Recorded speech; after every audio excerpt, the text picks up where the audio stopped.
Hey guys, this is a follow-up video to the last one I made, which was titled "Why Doesn't God Stop Evil?" And if you haven't watched that video, go ahead and go back there and check it out. I'll put a link in the description below so you guys can find it pretty easily.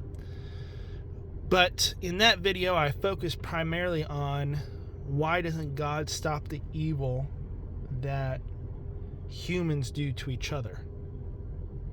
The oppression, abuse, the pain that we cause each other. Why doesn't God stop that? And I addressed that in that video specifically. But in this video, I want to address something a little bit different, which is the evil that happens to us just for being alive, just for being human. Because there's an evil that's not caused by us misbehaving towards each other, but an evil that the world brings upon us just because we were born. And right now I'm sitting across from a hospital, and so you have cars that are flying by every now and then in front of me, and those people are living their daily lives, just going about things without much thought about what's going on in the building in front of me. And in that building in front of me, we have the two most extreme human emotions that are happening simultaneously. On one floor, you have new parents that are welcoming the birth of a new child and the unbearable joy that comes from it. People describe it as seeing God sometimes. This moment in time that happens when we feel, for those of us who have children, we feel a sense of joy that's so powerful we've never felt it before. That's happening right now in that building.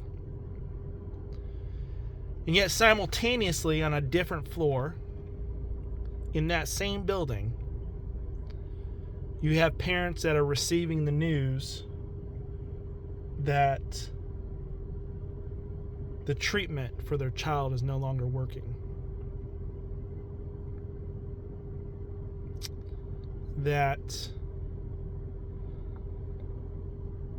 this child that they spent so much time sacrificing for, loving, rearing,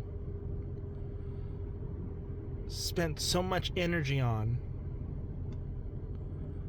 will be taken from them in just a few days or weeks or months.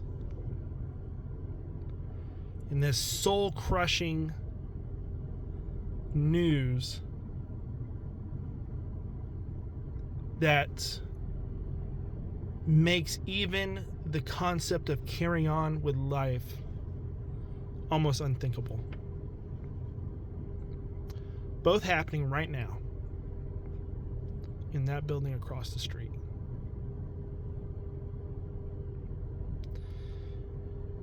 And of course, it brings up the reasonable point, the reasonable question. If God, why suffering? Usually we answer or ask that question, and we always say innocence, right? We always talk about children, just like I did. But reality, as adults, we ask, we camouflage it under the pretense of innocent children suffering, but truly want to know why we suffer as adults as well. Why do we, if there's a God, go through these extreme ranges of emotions? One, unbearable joy, and the second, inconsolable sorrow. Why my child? Why now? Why this way? And I don't want to give you the idea that I am so arrogant that I'm going to give you an answer to a question in 20 seconds that humanity has wrestled with for thousands of years. That's not the point. We'll wrestle with that same question for another 1,000 years. But I do want to ask a flip question. And this question is, if no God, why do we bother? See, in the first equation is if God, why suffering? If we remove God, we are left with why suffering? If God doesn't exist, that doesn't mean that suffering automatically goes away. Suffering still exists. And if there's no God, that means that we live in a meaningless, purposeless universe, a cosmic hiccup, where everything that's happening in that building right now, from the new baby being born to a child's life that's coming to a early end, all of it means nothing in the grand scheme of things. Nature, if we assume that there's no God, will testify to this.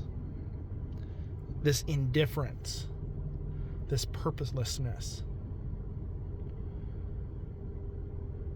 If you think about some wild animal that comes out and kills a child, did that wild animal care about the hopes and dreams and goals of that child, or did it just act indifferent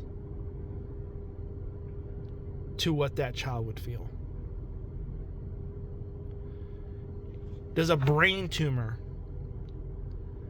that enters into somebody care that people are depending on that person back at home?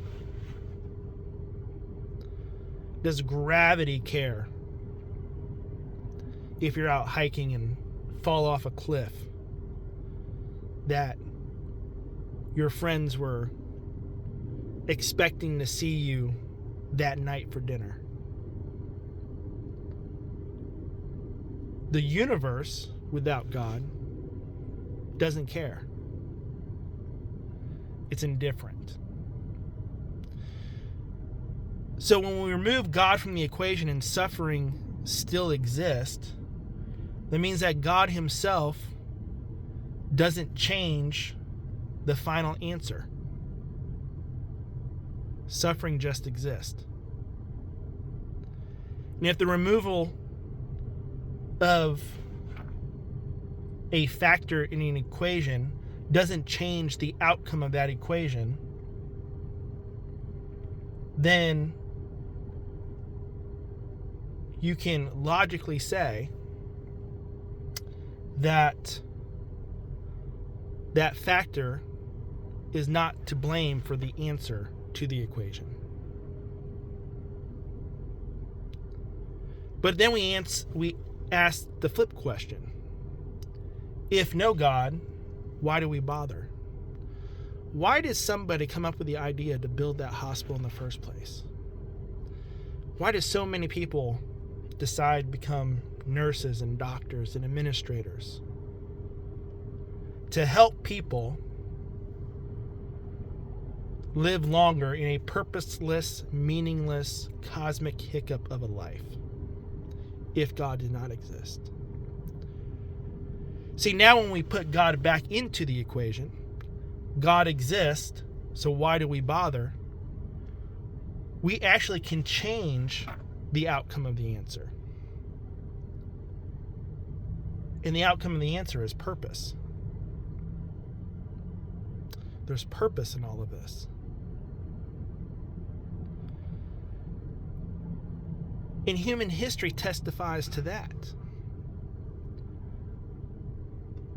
When our ancient ancestors, living without bias of secularism or religion.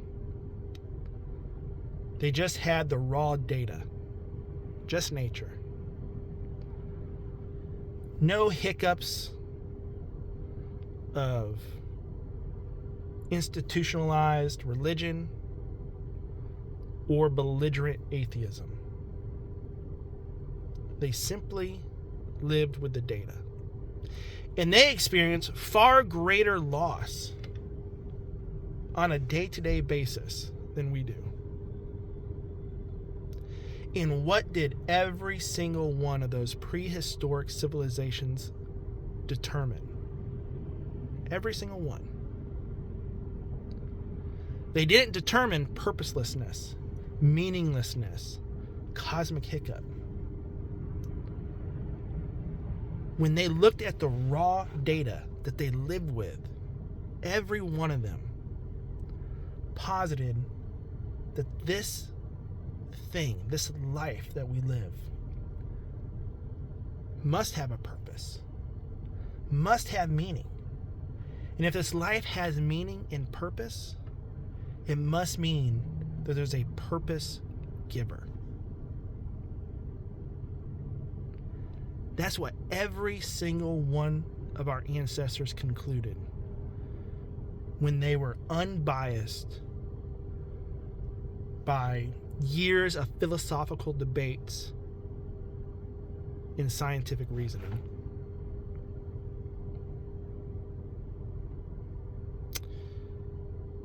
And when I think about my own life and the suffering that we've gone through, that people that I love the most have gone through, I tend to agree that our ancestors came up with the right conclusion. That there is purpose. See, in a meaningless universe, we have no reason to care. There's not an evolutionary mechanism out there to make us care so much that we would build a hospital. If survival and passing on DNA was the only reason to live, you would not ask the question, if God, why suffering? Because there would be no evolutionary mechanism that exists for you to ask that question in the first place.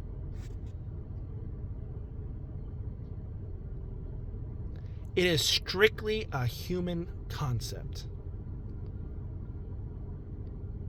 Purpose does not exist anywhere else except in the human mind. And even the most belligerent atheist testifies against himself when he stays up to 3 a.m. in the morning posting all the reasons he believes that God does not exist. It's his purpose to get people to believe his way of thinking, even though consciously he says that he believes this universe's purposelessness has no purpose and meaningless. His subconscious mind testifies against him because it forces him to justify his positioning. If he was intellectually honest, he wouldn't care what people thought or believed. He wouldn't even know how to ask the questions on why it matters, or to develop the cognitive drive to justify his position. It does not exist. But they do it anyways.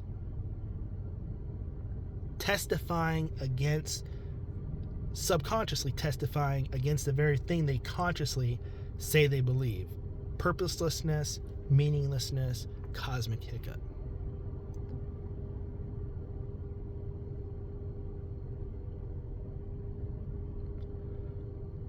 But we can conclude otherwise. And when you do conclude otherwise, and you come up to the same conclusion that our ancestors came up with, what you get is a hospital, nurses, doctors, charities, people who give up the very thing they have the least amount of, life, to make other people's lives better. Now, is that going to help the family right now who just received the worst news of their life in that building? Maybe not today. Maybe not today. But it will help somebody. It will help somebody today.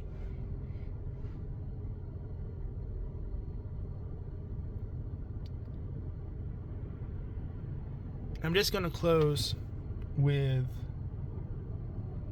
one thing. If we believe in purpose, and we can posit there's a purpose giver, and as a Christian, I believe that purpose giver is God, who came down from heaven in the form of a man named Jesus. And he, unlike any other deity created in the minds of men, did not keep himself separated, but infused himself in our daily lives. Not sitting back watching us suffer, but taking on our suffering upon himself.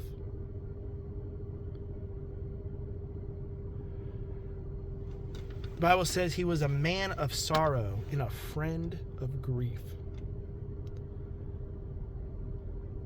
A God who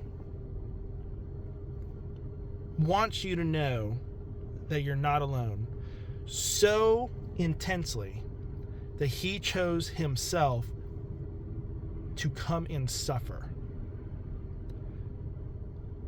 so you can trust that you're not alone.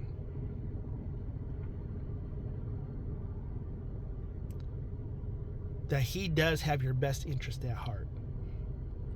And that this is not the end. See, his suffering accumulated on the death and the cross. But his victory was in the resurrection from the dead. And he said, if I rise from the dead, you can know that you too will rise from the dead. So that child in that building right now, whose life on this earth is being cut short, is getting an early entrance into the resurrected life to come.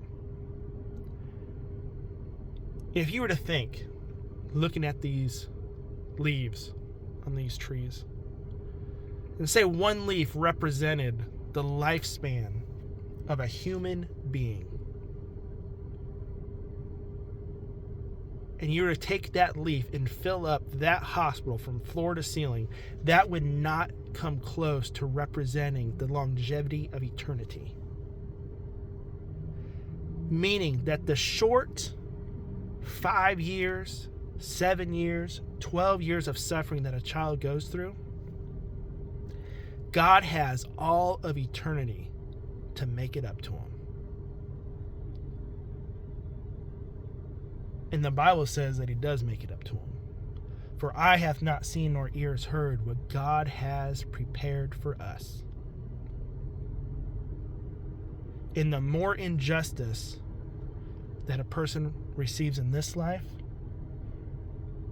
the more benefits they get in the life to come. And that's the hope I want to give everybody in this video.